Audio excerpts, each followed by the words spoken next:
আজকে ছেলের খাওয়ার দুধটা ফেটে গেছে, ছানা হয়ে গেছে। তা ছেলে বলছে ও আবার ছানা খেতে চায় না। ও বলছে মা তুমি তাহলে একটু রসগোল্লা বানাও। তাই এখানে ছানাটা আমি ভালো করে ঠান্ডা জলে ধুয়ে নিয়েছি, তারপরে জল ঝরিয়ে নিয়েছি। দেখুন জল নেই।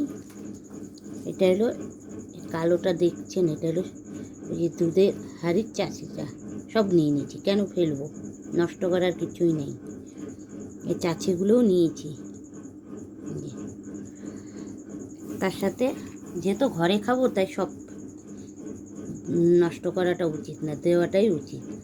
কয়টা এলাচের বীজ নিয়েছি, খোসাটা ছাড়িয়ে এটার মধ্যে দিয়ে দিব। ভালো করে ছানাটাকে মেখে নেব, সুন্দর করে মেখে নেব। হাফ কেজি দুধে ভালোই ছানা হয়েছে, দেখুন অনেকটা বেশ হয়েছে। ও আবার ছানাটা খেতে চায় না, ও খেতে ভালোবাসে না ছানাটা। তাকে ও আজকে বায়না করছে যে তুমি মিষ্টি বানায় দাও। এই জন্য কী করি, মিষ্টি বানিয়ে দিই, দেখি।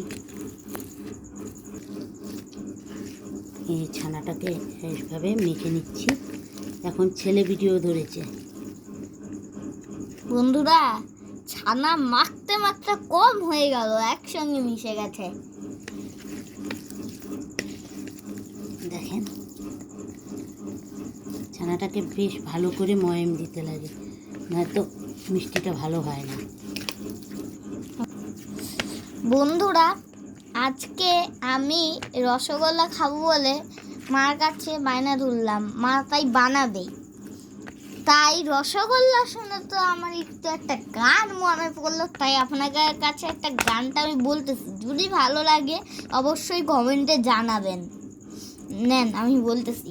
আতা গাছে তোতা পাখি, ডালিম গাছের মৌ, আমার রসগোল্লা খেয়ে প্রেমে পড়লো কত বউ, বৌদি রসগোল্লা রসগোল্লা। আতা গাছে তোতা পাখি, ডালিম গাছের মৌ, আমার রসগোল্লা খেয়ে প্রেমে পড়লো কত বউ গো, বৌদি রসগোল্লা, বউ গো রসগোল্লা, দাদা রসগোল্লা।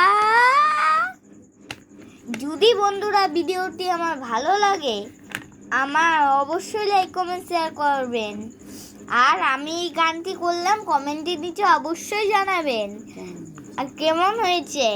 আর আমার এই চ্যানেলটাকে আপনারা আরও এগিয়ে নিয়ে যাওয়ার চেষ্টা করবেন। এই দেখেন আমার মা এখন মিষ্টি পাক দিচ্ছে।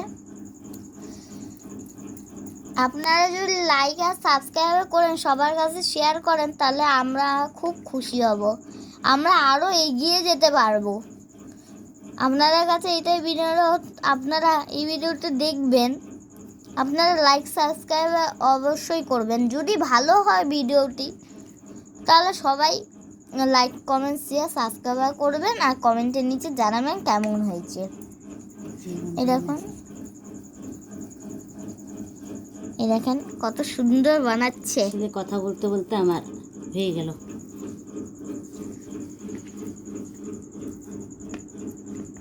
একদম রুটির মতন লাগতেছে, তাই না মা?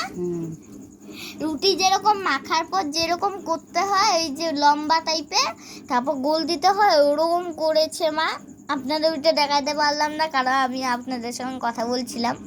যে এখন গোল দেওয়াতেই দেখাচ্ছে হচ্ছে, এর জন্য সরি।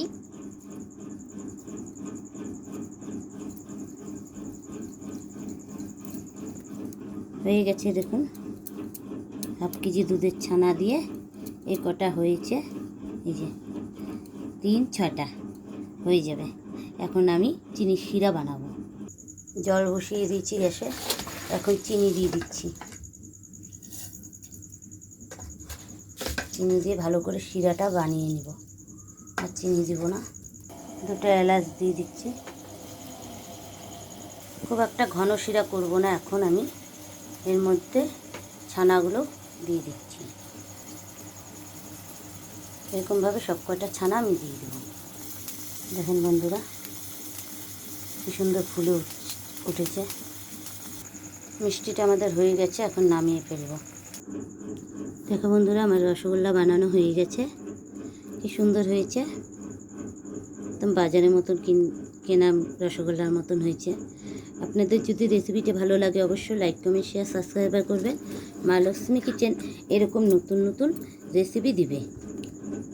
তা এখন তো গরম আছে, গরমটা তো ছেলে খেতে পারবে না, তা একটু ঠান্ডা করে ওকে খেতে দিতে হবে। তা ও খেয়ে দেখাতে পারবে না আপনাদের এখন। আর এর অল্প একটু হাফ কেজি দুধের ছানা দিয়ে কতটা 6টা রসগোল্লা হয়েছে। আপনাদের যদি ভালো লাগে ভিডিওটি অবশ্যই কিন্তু সাবস্ক্রাইবার করবেন। মা লক্ষ্মী কিচেন আরও নতুন নতুন এরকম ভিডিও দেবে। এই বলে ভিডিওটি শেষ করছি। নমস্কার বন্ধুরা।